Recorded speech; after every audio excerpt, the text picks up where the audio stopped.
Hello, welcome to the OSU PDC Office Hour. This is Susan's group. This is the Office Hour for Oregon State University PDC Pro Summer 2025 cohort. This is call number 3, and the next lesson due is lesson Site and Regional Challenges Sector Compass, due August 4th, 2025. I'm just going to grab my coffee before I admit Karen.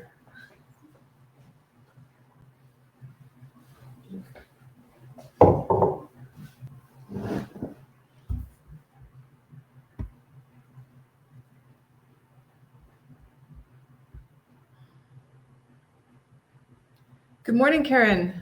Good morning. Yay! You can hear me. I can hear you. The clip is working. That must be a good feeling. Oh my goodness. Yeah, the last time, I'm not sure what happened, but that happened. How are you doing? Oh, I'm fine. I feel stupid sometimes. Like I can't figure out how to link my slides properly. I don't know why I did it one week and I can't do it the next week. I don't know. I don't like us calling each other stupid. Right, ourselves.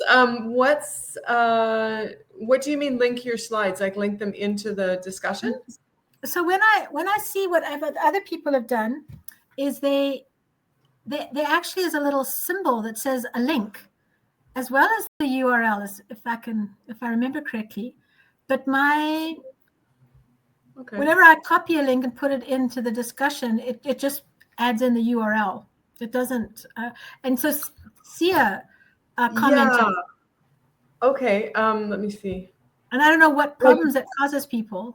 Where they can make like the link text, like they can make, say, like lesson 3. Here's my assignment for lesson 3, and make the lesson 3 text the link instead of having the whole URL. Let me see. Yeah. Yes. So if you look at let's check Sia's. Yeah, I'm just opening up. I didn't. Oh, I want lesson 2. Here we go. Share. Yeah, lesson 2 will have entries. Good morning, Vincent. Okay, so here, like on Vince, can you see the topic 2 discussion here? Yes. Yeah. Okay. So you see here? Yeah. So he has a slides with a link to it, whereas if you go down to mine, you'll see it's just a URL. Yeah. Okay. So let me make a comment. Okay. And see, I'm going to say, hi, I'm Karen. Here's my, I'm just going to link to the template. No, not that one. I just had it open, the active master. Okay. So if I just link, oh, come on. Here we go. Oh, I don't know. I just copied the URL out of the address bar and it automatically, okay. So the other thing you can do is if I want to put, say, lesson 3, then you can, are you on a Mac or a? No, I'm on Android. I'm on a Dell. Gotcha. Okay. So then if you do Control-K, then you can put whatever text you want and then drop the link in.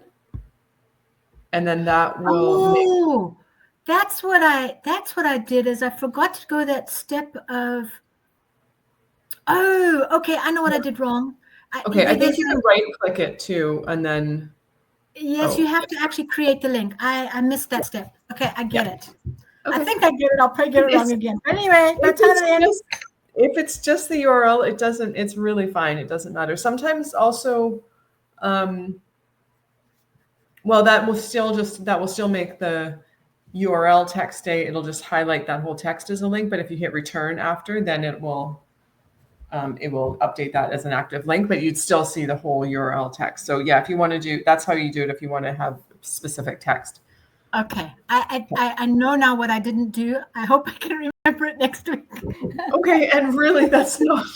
Don't spend your time worrying about that. I mean, it's all good. And usually by the second or third assignment, I mean, I know for sure I've got yours bookmarked. I just have them all bookmarked in a folder.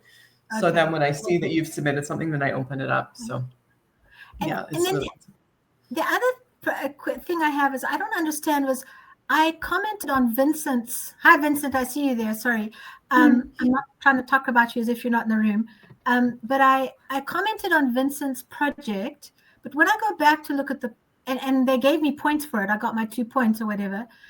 So I know that I did it.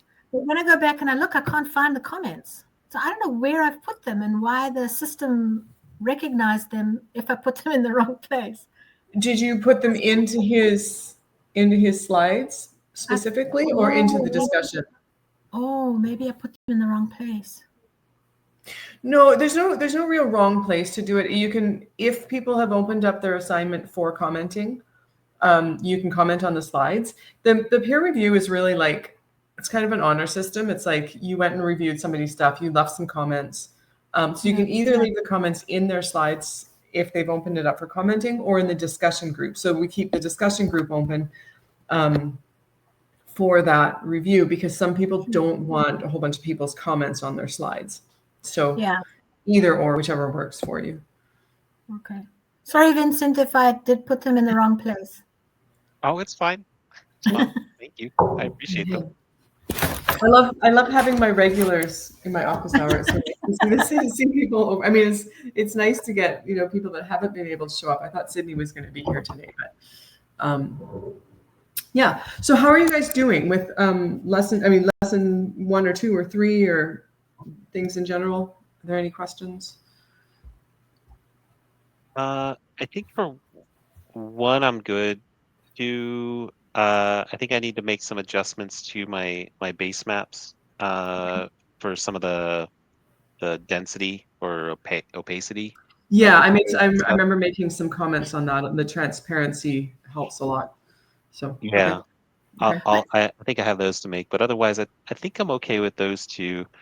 The third assignment with some of the sector mapping, I think is going to be interesting. That one, getting that one working properly, I think is where I'm, like, technology wise, is where I'm struggling a little bit. Like circles. Yeah, getting the circles. If they don't all line up perfectly, it's just fine. Some people opt for like wedges, or, you know, it's just something that sort of gives that. But often the circles get a little bit like kind of wonky, and like, I mean, it's fine. It's fine to give like a general idea. So if you don't break your brain trying to get those circles all lined up perfectly, if that's the only thing that you get hung up on, really getting the information in and getting them like into a broad picture that basically tells us, like, you know, for instance, where wind is coming from, where a fire threat, where there's neighbors, like a noise or a view you don't want, or you do want, something like that. It's all basically just to tell us that sort of thing for your site.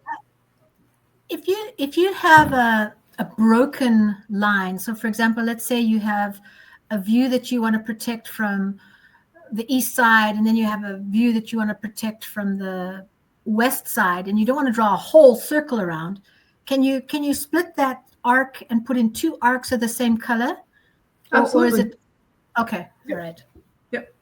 Okay. The other, so I've got a little overview of the lesson. Yeah, of the lesson. Sorry. Even okay. I get kind of hung up on between the lesson and assignment, and I'll catch myself saying of the assignment when I actually mean like the whole lesson, which includes 2 assignments. Do you guys want me to fire that up right now? Sure. Okay. I'm happy. Okay. Can you see the agenda if I open it up? Have you opened it? I have, yeah. So now I start agenda. Let's see. I see full agenda as just a line. Yeah, it's not extended. Came up at the top left of the screen, and then we have a couple of dots we can click on, and it just shows like the agenda and list, you can I guess, expand on, like, what's next. Yeah. Okay, yeah, I tried mine's disappeared though. Oh. Sorry, Karen, I interrupted you. It was there, but now it's disappeared. Oh. I wonder if I hit play. Oh, there we go. Now okay. I can see it. Yeah, hit play. Okay, so I've got 2 minutes to check in on the template for lesson 3. Da-da-da. There we go. Sorry. Now, there's my share. So I'm going to go to now I've got the updated template. So one of the things I realized with the last assignment was that there's some, in the rubric, there's some spots still for SWOT analysis, but you guys don't have quite as many as previous students have had. Like usually there's been a new SWOT analysis for every single assignment, and now it looks like it's more like one per lesson, which is great for you guys. It's less work and it's kind of becomes a little bit less tedious. Okay, why did I mention that? I'm not even sure. All right, so lesson 3, site and regional challenges and sector compass. So this lesson's grades are distributed across the site and regional challenges survey, which is 4 points. So that's your basic information gathering, for your location. And then the sector compass is 10 points. So the total is 14. So it's a relatively smaller assignment. Pretty straightforward. I like to see people go into lots of detail here, like really understanding what problems and weaknesses are, especially for like California. I see a lot of, the problem is fire danger. I'm like, yeah, we got it. Okay.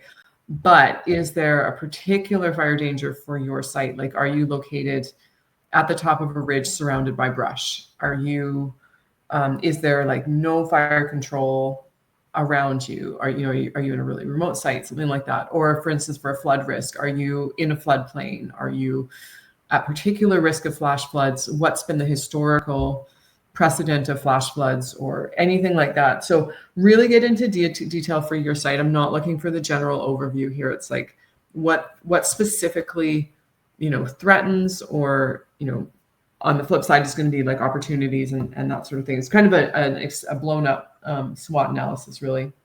But really get into the specifics of like historically what's happened here, what could happen again, what are some of the 100, even 1,000-year events that might impact how you go about making design decisions.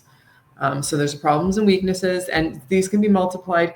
It is only 4 points, but it's going to be it's a really useful exercise to go through to understand what some of the local resources are, what those, what the limitations are that you're up against. So this is a good place to go into that in quite some detail. But otherwise, it's basically just, fill in the text. But what I really like to see students do here is go into very specific detail. So this is, you can go ahead and unleash here if you like. There's a nice, the cultural socioeconomic challenges. A lot of people go into like housing crises, economic factors that, dealing with like trash on site, or there's no local trash pickup, or there's no local, say, recycling or composting program. And those are things that you can address through your site design. And it's good to acknowledge and understand. Sometimes the socioeconomic challenges are things like food insecurity, which, you might choose to address somehow through your site design, like creating a food surplus, or creating a contribution to a local food pantry might be one way of addressing that sort of a challenge. Region and site strengths, opportunities. Here it's up to you. I'm not sure. Some of these little like placeholder texts you can just delete. It's like ADFASD, doesn't mean anything. Just delete it and put your own text in. I'm going to bring that up with Javin. Actually, I'm pretty sure that's accidental. So it's up to you to decide what your region means. Some of us are defined like kind of by a bioregion, some it's county, but like when I was in Ventura County, there was parts of Ventura County that are like not really our region. I mean, they're technically, but they didn't really feel like they were actually part of like the community or the area that I was considering as widely. So you can really just define what you mean by region in that sense. And especially for people outside the US, even to some extent in Canada, like it's going to be, how you define the region is going to be different, and that's fine. Just tell me how you're defining that region if you feel like it's not clear. Similarly, most likely natural disasters. This goes back to what I was talking about, flash floods, fires. Get really specific. Like what are you likely? Are you at the base of a like a muddy bank? Are you like at risk of landslide? Anything like that? And then what are some of the strategies for resilience to that? Okay, and then the final slide in that survey, the problems and weaknesses, site-specific solutions. The color, some people are like, oh, do we have to keep the color? I'm like, no, you don't. Just make sure it's clear, like what your problems and weaknesses are that are specific to your site, and what some of your solutions for your site are going to be. So this doesn't need to be how we're going to address wildfire risk in our county, even to a certain extent in your neighborhood, but like what are the things that are specific to your site? If you're not going to use all these rows, just delete them, add more detail. You can add some images here if you like. And then you're done your survey. Okay. Let me make sure. Yeah, so this is the instructions I put in the agenda here are pretty much for any of these tables things. Use some images that clearly illustrate, cite your sources if relevant, otherwise just fill in the template. Some students in rural areas might struggle to find good options to include here. So, if you need to go 40 kilometers or 40 miles out to your next resource, that's just what it is. That's the reality of living in a rural area. Don't just put that there's nothing available, because pretty well anywhere on earth you're going to have something available. I know for sure all my students in this cohort you will have something available. So just as far afield as you need to go to cover those bases is fine.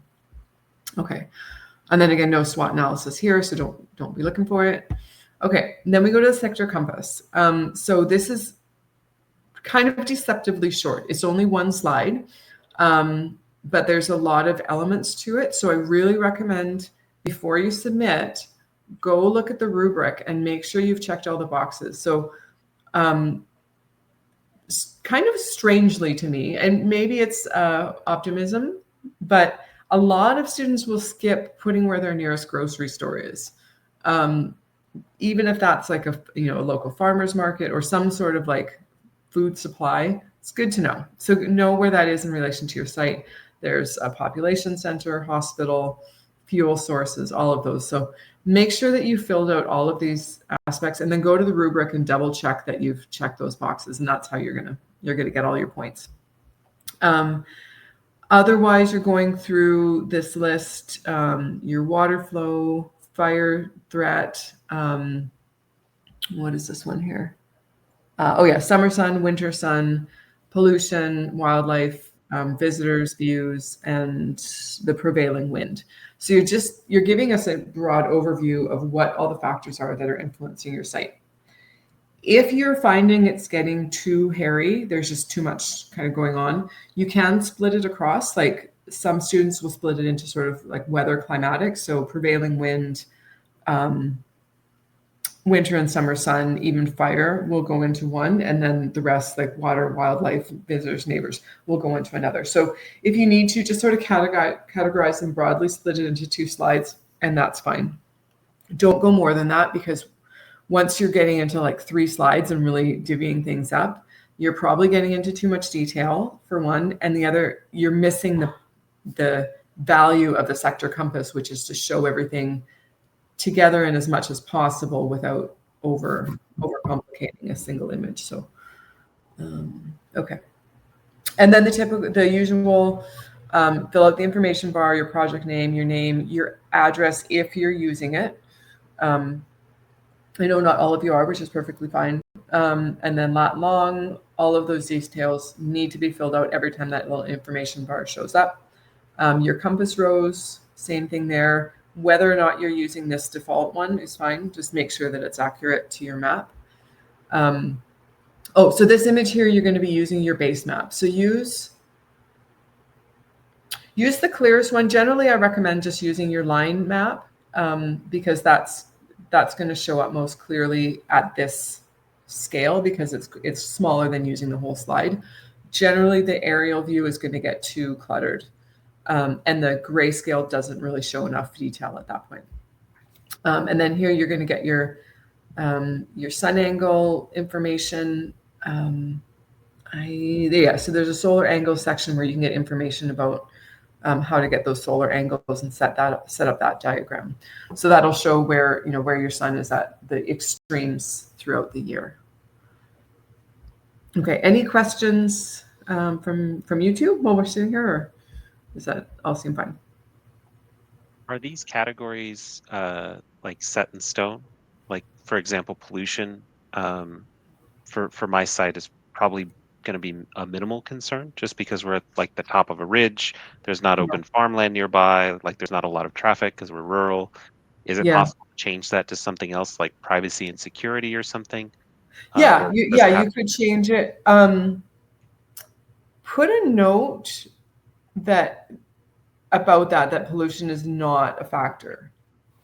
Okay. So just put it, if you've changed something like one of those categories, just make a note that you've opted that, or you've changed it to a different thing, because most properties I would be looking for, like, okay, where, do you have like, crop spray drift, or like, road pollution, anything like that. So but yes, you can change those categories if you like to. I would just like to see a note that you've done so. Okay. Is that fine? Yeah, I can do that. Okay. Thank you. Yeah. No, but that's a good question. Yeah, for sure. You can. Because generally you're making categories that are describing your site, not trying to fit it into a hard mold. But because that's a pretty common one, and they're pretty general categories. That's okay. And then SWOT analysis, straightforward. So far, I'm going to say all, or the vast majority of SWOT analyses that I've seen come in from this cohort have been fantastic. Like lots of detail, really clear understanding of what's going on your site. So like all of you guys, just like really, like kudos. It's looking really good. So I always say I like to see 3 to 5 different points on each area, specific to the site, not general. And all of you guys are hitting that pretty well.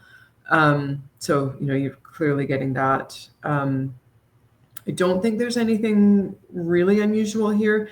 This is, I guess, lesson 3. This is where we start to see students struggling with, like, but I've repeated myself 3 times now. Like, don't just copy information forward from previous SWOT analyses. I will notice. If I don't notice the first time, I notice by the second or third time.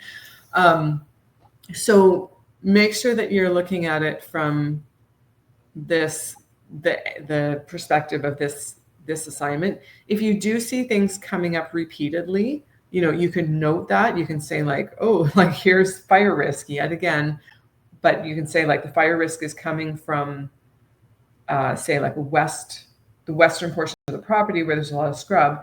And now you can notice how that intersects with the wind sector, which is, say, also coming. So if you're going to have a fire risk in that direction and a prevailing wind, then your fire risk just multiplied.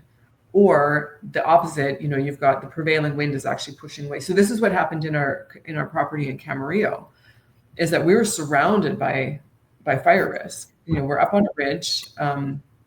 We had like large brushy areas, grassland areas behind us.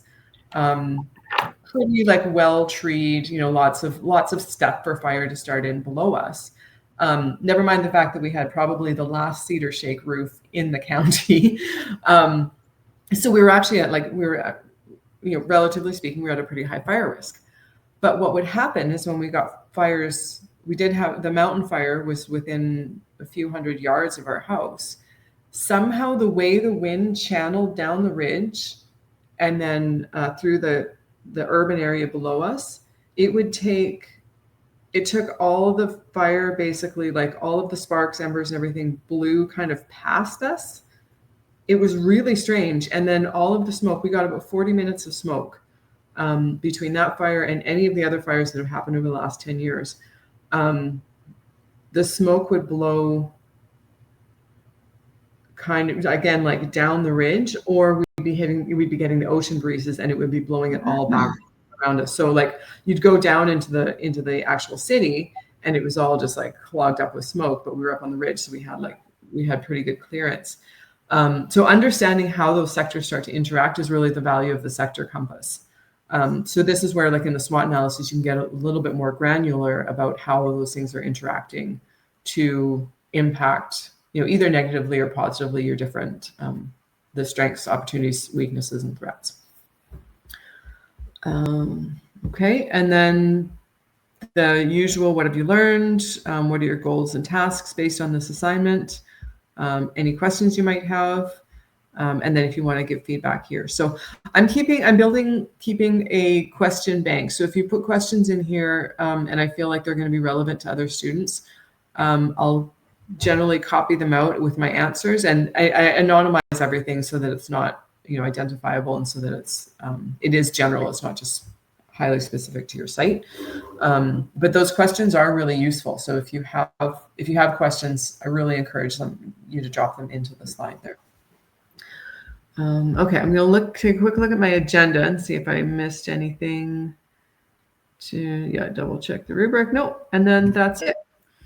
Okay, so that's my overview for the template. Okay, and then we can pause our agenda because we did it all. All right. So are there any questions, thoughts, or we can move on to other lessons if you guys have thoughts about that or anything going on with your site or life? No, I mean, I'm speaking about Camarillo, Southern California, although I'm speaking from Central British Columbia because we sold our house at the beginning in June, I guess we closed. So now we're like nomadic or something. I don't know. Wow. Yeah. So it's all kind of relative, but. Sorry, did you just say you left the United States and are now living in Canada? Yeah. So all my family is here. So I'm actually staying in a little house that my mom and I bought the property in 2015, and then she built a little vacation house on it. So my daughter and I are living here right now. Okay. Yeah. So.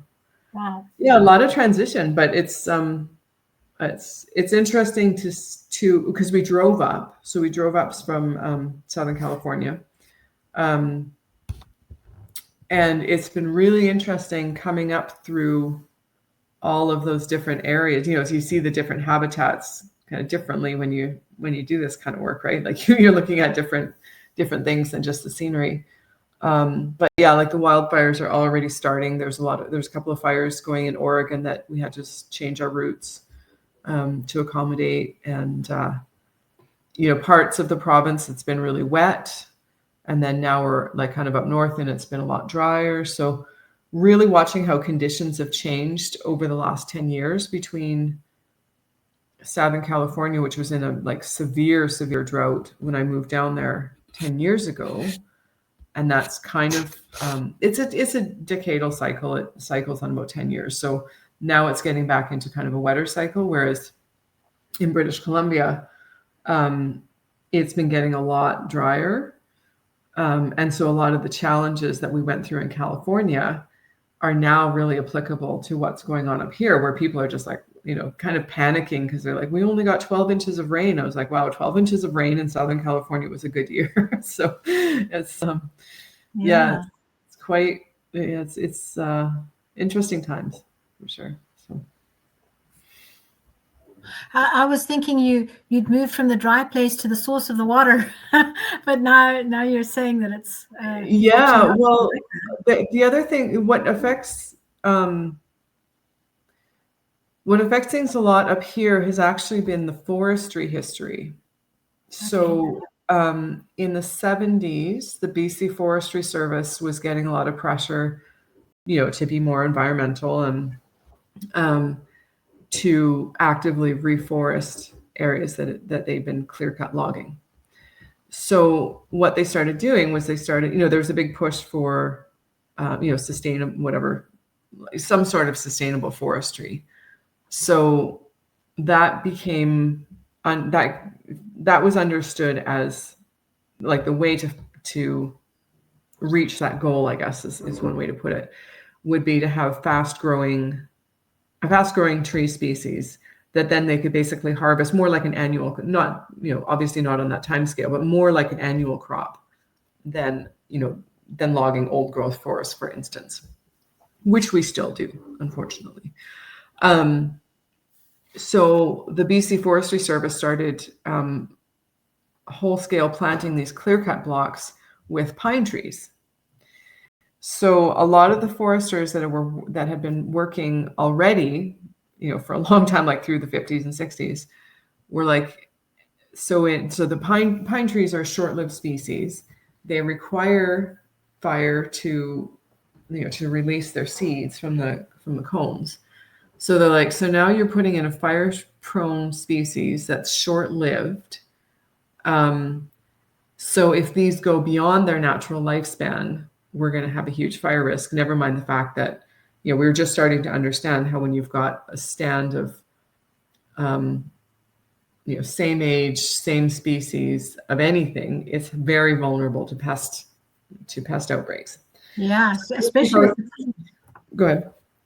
No, I was going to say, especially, was it the pines or the cedars that you have this bug that was busy killing them? It's just the pine. Yeah. So, the forester, like the people that are actually working in the forest, a very common problem, right? Is the people that are actually on the ground have something to say, and the people that are making the decisions say something different. But the people that are actually working on the ground are saying this pine beetle gets into the pines when they're 40, 50 years old. So when they're starting to senesce. And it's basically a cleanup crew. It's like a lot of viruses do that. They hit things that are immunocompromised, and they kill things off so that then the fungi can step in and start breaking things down. So they're like, so when these trees get to this certain age, they're going to be more vulnerable to pine beetle. And now you're putting in tens of thousands of acres of trees, all at the same age, all at the same time. And there's no guarantee that they're all going to get logged on, on a cycle to keep them from getting to that age. Well, sure enough, this is what we're seeing now is that we've got stands of trees that are, 40, 50 plus years old. So they all got hit by the pine beetle at once. And so when I was living here about 15 years ago, we were just seeing massive die-offs. In one summer, in May, you'd see a couple of red trees up on the hillside. And by the following year, that entire hillside would be rust red. It was incredible to see how fast it spread. So then we've got these mountainsides covered in dead forest, which nobody wants to see a whole bunch of dead forest, and nobody wants to see a whole bunch of clear cuts. So they're like, well, now what do we do? Well, the fires are sort of solving that problem for everybody, in that we're having these huge mega fires coming through, scorch everything. And now the knock-on effect of that, probably nobody outside, not a lot of people outside of Canada were watching. But we had flooding that basically put a lot of the lower mainland underwater, under several feet of water, billions of dollars worth of damage, because rainfall in the northern parts of the watershed had nothing to absorb it. So because all the forest was gone, or it was either gone, or it was standing dead from the pine beetle, or it was standing burnt matchsticks from fires.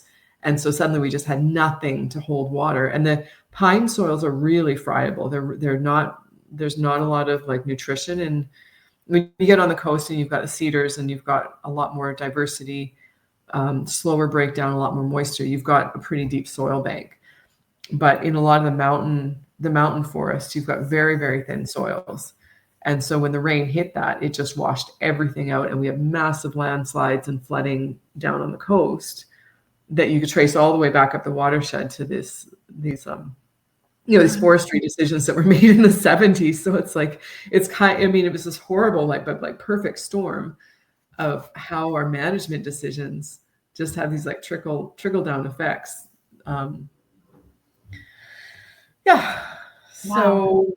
it's really, it's interesting to be back in Canada now, and looking at drought combined with this forestry history already fueling a lot of fires, and then just not having the moisture falling year round that kind of helps ameliorate that. So it's a good time to know how to farm in a drought, I guess. Yeah. Did you travel up through Eastern Washington to get to? I did. Yeah, I went through. We didn't go quite through Yakima. We went a little bit west of Spokane, or not Spokane, because we were going up, and we started. Our first destination was Nelson in southern BC. yeah, so we went kind of eastern Washington. We didn't go as far east because we started going up through Central California, and then I had to make a kind of a detour over to the Bay Area, North Bay Area, and then went back up. So we went between Portland. Yeah, it was just kind of a weird route, but Okay. yeah. Are you familiar with that area? So Yakima, my brother lives in Yakima, and my parents did live in Yakima. And when I went to visit them, one of the things we really struggled with, going back to the question of pollution, was because it's an apple and cherry, it's sort of like a fruit basket. It's everybody, it's the apple sort of supplier for Washington. Sure. Well, anyway, a lot of agriculture there. But the pesticides in the air was, we were so not used to it. We could barely breathe. And for us, that was we'd never experienced anything like that before. Huh. How, and had they kind of adapted to it? Like, did they notice it, or was it? So they do, but they live inside. Everybody lives in these, behind double glazed windows and air controlled environments, and temperature controlled environments. In fact, my brother uses groundwater to cool and heat his house, plus the construction of it. Mm-hmm. But so you do go outside, but so much of what they do is inside. Whereas, we coming from South Africa, we live outside all the time as much as possible. Right. Nice. Wow. Sounds appealing. Yeah, it is. We have a good life, I must say. So what brought you to South Africa, or were you from South Africa and they came? Oh, no, my parents went to Zimbabwe, Rhodesia in those days, in the mid 1950s.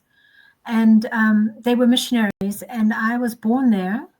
Okay. And then when there was a war that broke, well, it took a while, but it finally got to our area in about mid-1970s or whenever. Anyway, I was about 16, 17. So we were evacuated because my parents were Americans, and their mission board said, well, you can't stay because there's a war. And so basically they had to leave. And so I did a couple of years of high school in the States. My father's family is from Washington State. So they were from the sort of Seattle, Bremerton area. Okay. And then my mom's family had long since immigrated or moved from Idaho to Alaska. So she grew up in Alaska. And so we had family in Alaska. So we would occasionally go across to visit. So that's my experience of the United States. And then I came back here as an 18-year-old, I think, 18-year-old, went to university here, married a South African, and I've stayed. Yeah. Oh, nice. Okay. Yeah. Huh. I almost did a PDC in South Africa, and one of the women that I did that was in my PDC in Jordan was from South Africa, and I was like, oh, I would really like to go check it out. So maybe it's nice to have more people in there. Welcome. Well, if you want to come, we've got a guest house. You're welcome to come and stay. Interesting. What is the area like? Yeah, I don't know. I just feel like, tell me about your life. Like, I just, I mean, I've traveled a lot, but it's been so long that you lose, especially somehow living in the States, I found you really lose touch with like how people live in other countries. Yeah. It's really weird. It sort of had like this weird brainwashing effect that I'm very much looking forward to like drying off. But yeah, what is your life like there? Well, it's kind of we live a very Western lifestyle, but you've got a huge disparity between. It's like you've got two layers of reality, or even multiple layers of reality in the same space. So you have the white population is a minority population, but because they've had a much more advantaged background, most of them, not all of them, but most of them have been able to afford education. Most of them aspire to freehold, to owning land and that sort of thing. And so you've got settled communities and sort of multiple generations of people who've educated and built wealth in various ways. And so you have, and then of course they are very sort of first world, and so technology is really important. I mean, we think our throats are slit if a fiber doesn't work, and then you. But we don't. So, but we've lost certain services because of crime or corruption or municipal dysfunction for whatever reason. And so, for example, in our home, we went. One of the first things we did here was we moved from geysers to heat pumps, and then we moved to a solar system to provide electricity. And somewhere in between there, we put in a water harvesting system so that we could be off grid, because people can go 10 days without water, or not so much with electricity, that usually not that long. But we people live with what we call load shedding at the moment. So we have regulated times when there's no power. So it might be 2 hours at a time or 4 hours at a time, but there's usually a schedule, and so you can plan for it. That makes it very, very difficult for mothers who work and who have children at school. It's just really, really difficult. So you've got these layers. So for example, you've got the middle. So I would call us middle class. So you have your middle class, and then you have these really, really wealthy people. And they come from across the cultures. Since the end of apartheid, you have a very, very wealthy black class that's risen, plus that exists alongside the very, very wealthy the old white wealth. And so you have this very, very wealthy class who are completely out of touch with the realities that the middle class and the poor have to contend with. And then you have a vast, I can't give you a figure but our unemployment is quite high. It's somewhere between 30 and, no, I shouldn't even say because I don't know, but it's ridiculously high. And so you have groups of people, you have another layer of people who live with without electricity, without running water, who go from a casual job where they might earn money for a day to the next casual job, the next opportunity to work, or they survive on government benefits like child grants or pension grants. And in that group of people, it's not unusual for a granny to end up with her own children's, with her grandchildren, where her children have gone to town to look for work, and then they send their children, the grandchildren, back to granny, and she grows mealies and pumpkins and raises the grandchildren while the parents go look for work or whatever.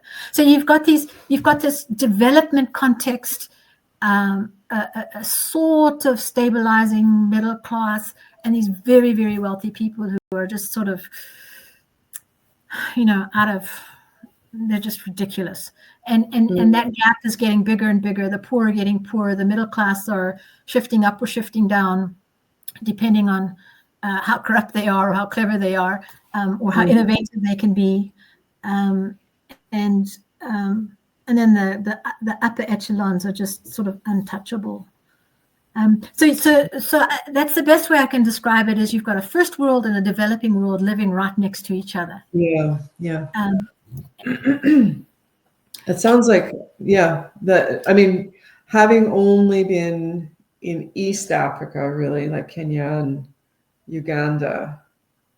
That doesn't sound altogether unfamiliar, that like insanely wealthy and completely out of touch. Yeah. Cheek by, especially Kenya, cheek by jowl with that old, very wealthy white class, and then kind of everybody else that's on the margins in a Yes. different No, way. But yes, South Africa certainly has a unique history there. So, are you familiar with Allan Savory's work then, being in Rhodesia? yeah, actually, Allan Savory used to come down into the area where I grew up, and he used to argue with a particular farmer that I knew, because that farmer was one of the ones who finally convinced him about some of the principles that he eventually developed into his grazing techniques for land reclamation. So yes, he was very much, as a young environmentalist, Allan Savory would come down with his theories, and it was his interaction with those farmers in our area where he learned to think differently about that. And then he went on to develop his model and became quite famous. Yeah. So, yeah. Huh. Interesting. Oh wow, that's that's really cool. Huh. Okay. Yeah. Yeah, because he was quite hot-headed and obstinate, but they were able to convince him that he needed to look again and challenge his theories. So it's a good thing they did. It's a good thing he did, because he's done the world a huge favor, I think. Yeah, if only it would get a little bit more. Yeah, it would get more widely taken up. But it's coming. I don't know if it's coming fast enough. But then, he's 90. I think he's 91 this year. I don't know, but you have vast spreads across Canada and the United States that are now using holistic and regenerative agriculture. So unless your large companies, your monopolies manage to squeeze them out, I don't know. But more and more people, and even here in South Africa. So, for example, the Free State is one of the largest farming provinces, and huge farms. The equipment, it's very flat, and the equipment up there is, there's big as 3-story buildings. These tractors, and those farmers, if you left mulch on the ground or stover on the ground, they would drive past with their noses in the air and say you were a dirty farmer. You weren't a good farmer. And even that population, the farming population there, has moved towards regeneration. You just need a couple of droughts where one farmer was using regenerative agriculture, and the rest of the farmers have a good look and say, well, okay, we were missing something. We repent and we turn around, and now we're going to rehabilitate and regenerate. Yeah. So, yeah. Oh, that's encouraging. I paid for my husband to take the holistic management, the grazing management program a few years ago, because we had I think she was 13 months old at the time. So I was like, I'm not going to be able to do it, but you should go do it. And he never really followed up on it. He took the course and he found it really interesting, but he didn't really follow through with it. So I'm looking at kind of revisiting that training, because we have a really good really good network of holistic managers in Canada. Some of the biggest ones are in Saskatchewan. Those big flat mid-plain farmers. The grassland management is where it's the grassland. I took this course because I wanted a structure to help me put all the different bits and pieces together, because I don't know why. Maybe I like learning, and so I like doing the learning through a structured course. But someone like you would probably be quite comfortable doing that learning on your own. So but just by connecting with the holistic movement, you probably would pick up. I would say actually I've picked up a lot of these. Let me see. I took my PDC in 2012, And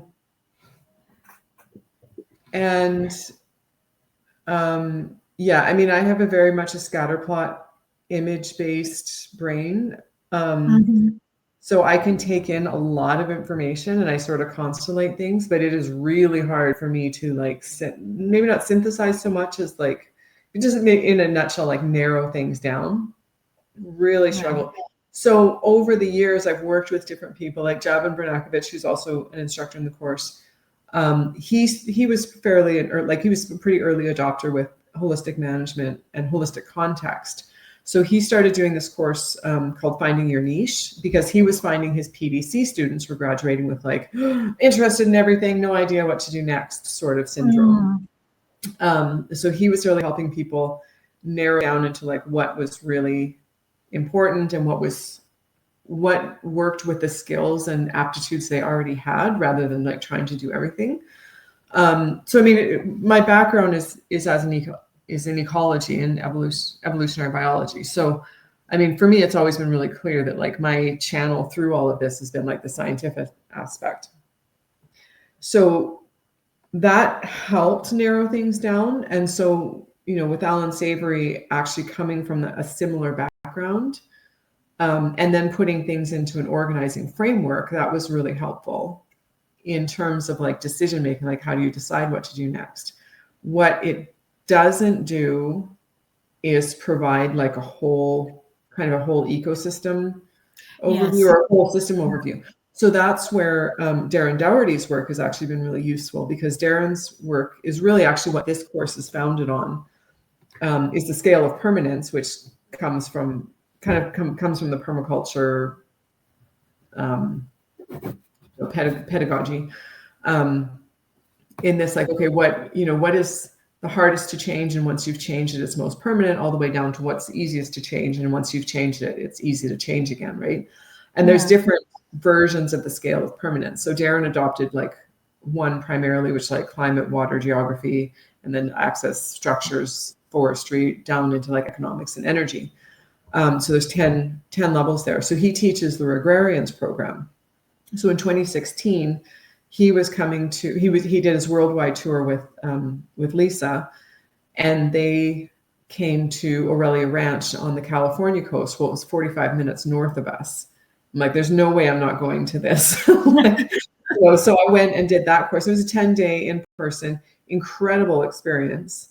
But that was really an organizing framework for land design. And in every aspect, it organizes, like you can organize your mapping processes with it. You can organize, your informational files, your resources. I use it like for client assessments, like everything is just like, it's basically a checklist, with many, many subtopics. And it's a little bit hard in having a linear framework for a very non-linear process, but it really does make sure you don't skip over areas, because we all have areas that we prefer to work in. Like for me, it's livestock. I mean, like anything livestock, I'm like, oh, I'm there. And like, we're like nutrient cycling, composting, soil management, forestry, plants and stuff. I'm like really cool. And as far as it's like forageable or harvestable, like I don't really natively like navigate towards plant systems. I'm more of an animal systems person, but having that in the framework makes sure I don't skip over important aspects of that. Absolutely. Same for like energy, all of that stuff.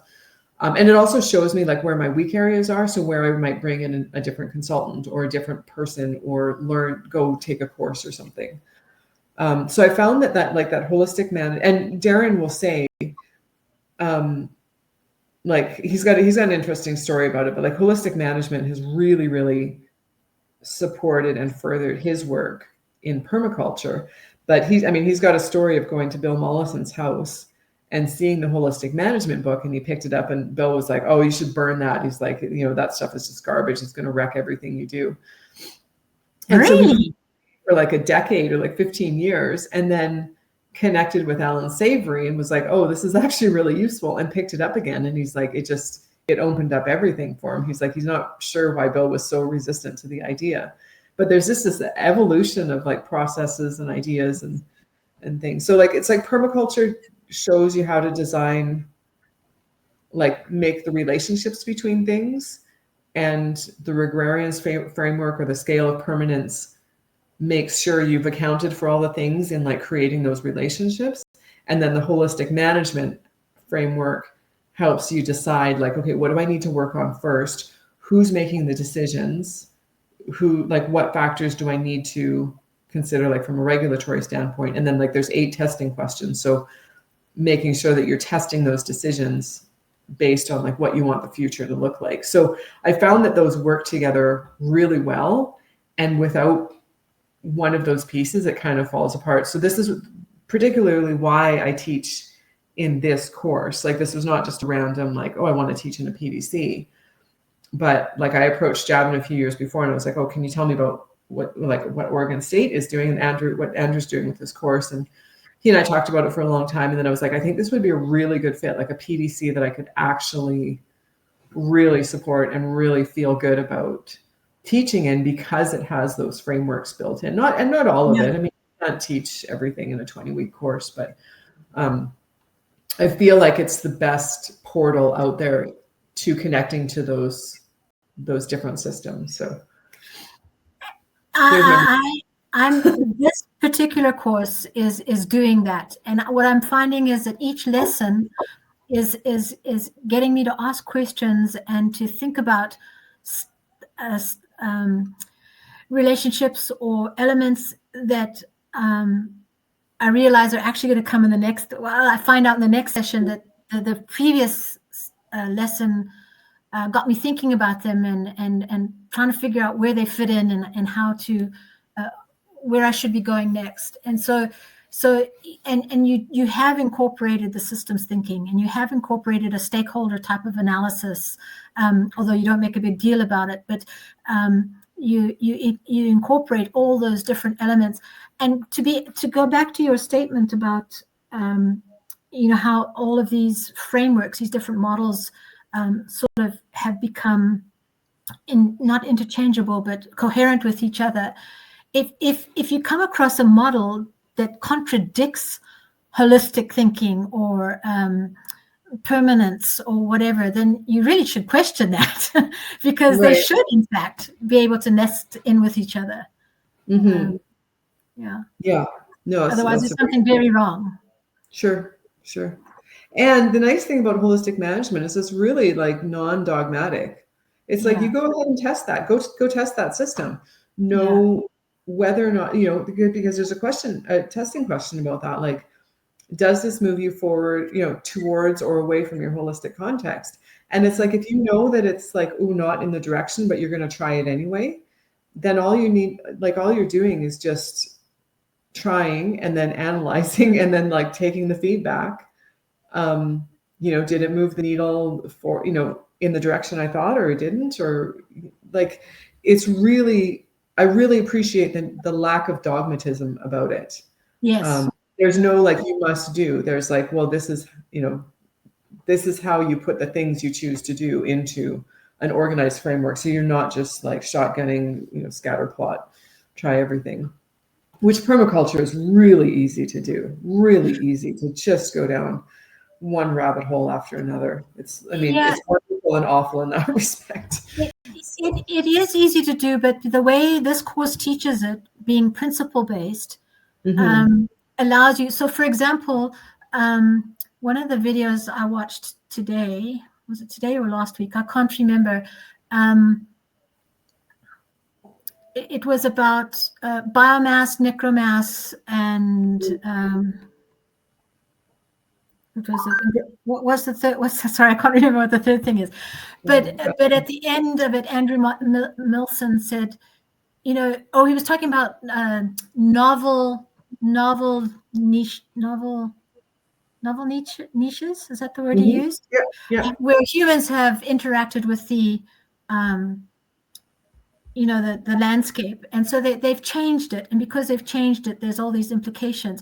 But he said, even so, if you're looking at if you're designing to create the biomass, which produces the necromass, and the third thing I can't remember right now, then your principles are moving you towards functional ecological systems. And so I appreciated that, because that said to me, you don't have I'm sure he has his biases, but he's not teaching the biases. You know, he is giving you the option of being more holistic. Well, yeah, exactly. Jeff Lawton had a good story, kind of, I think, in that sort of a similar vein. When he was asked to consult, I think it was for the Princess of Jordan, who he worked with quite a bit. Oh, wow. Yeah, he got really like high up in royalty. It's really funny. Like, oh, well, I was working with the King of Egypt. Okay, whatever. But he created this proposal, and it was sort of like a bid call for bids. I can't remember what they call it. Anyway, so he was one of a number of consultants that submitted a bid or a proposal for this, and they chose him. And he's like, well, why did you choose mine? And they said, well, because the biodynamics people said we needed to use biodynamics, and the organic people said we needed to follow organic principles, and this person said we needed to follow their system. And they said, you said the biodynamics is great, organics is great, this other system is great, they're all great. How do we put them together and choose which path we're going to use? And that's the consulting process, is choosing what's actually going to be right given the context of the people, of the site, of the land. And that for me is always stuck. Like, we're not trying to, like, and there's some contexts where using a herbicide is actually the right choice, just for getting ahead of the system, and then what you're going to do after that to repair it, right? I mean, it's kind of like a kid, that they're like about to run into the street. Sometimes the right thing is grabbing their arm, and you're like, oops, like you left a bruise because you grabbed them like hard enough to get them back off the street, and then you repair that afterwards, right? Like, or you have to yell about something because it's it's a sudden, it's emergency or something, and then you repair that afterwards. And so there's a context in which maybe not everything, but different things are going to fit, and there's no, like, this particular system needs to be applied because maybe biodynamics isn't the right approach for someone that doesn't want to work with crystals and cow horns or whatever. So anyway, I do think we're at time, so I just want to respect that. I have to go pick up my daughter pretty quick, but this was fun. It's so fun to actually get to like chat with you guys once in a while. So well, thank you. Yeah, thank you. Vincent, are you good? Are you hanging in the background there? Or? Yeah, I think I'm good. I have some questions I think will come up in later chapters when we get into some of the like specific plants and things like that. So I haven't written down. I'll ask them later when those come up. But just as you all were chatting, it kind of floated into my head. So I wanted to make sure I don't lose track of those. But otherwise, yeah, I'm good. Yeah. Thank you. Okay, and you can always, it's your template, so you can always go ahead and drop those questions into the lesson where you think they might be appropriate, just so you make sure you don't lose track of them. That's what I did. Oh, God. I wanted to make sure I didn't lose them. Yeah, sounds good. Okay, well, you guys have a great week, and I look forward to seeing those lessons coming in. Thank you, Susan. Thanks very much. All right, have a good day. Okay, thanks. Bye.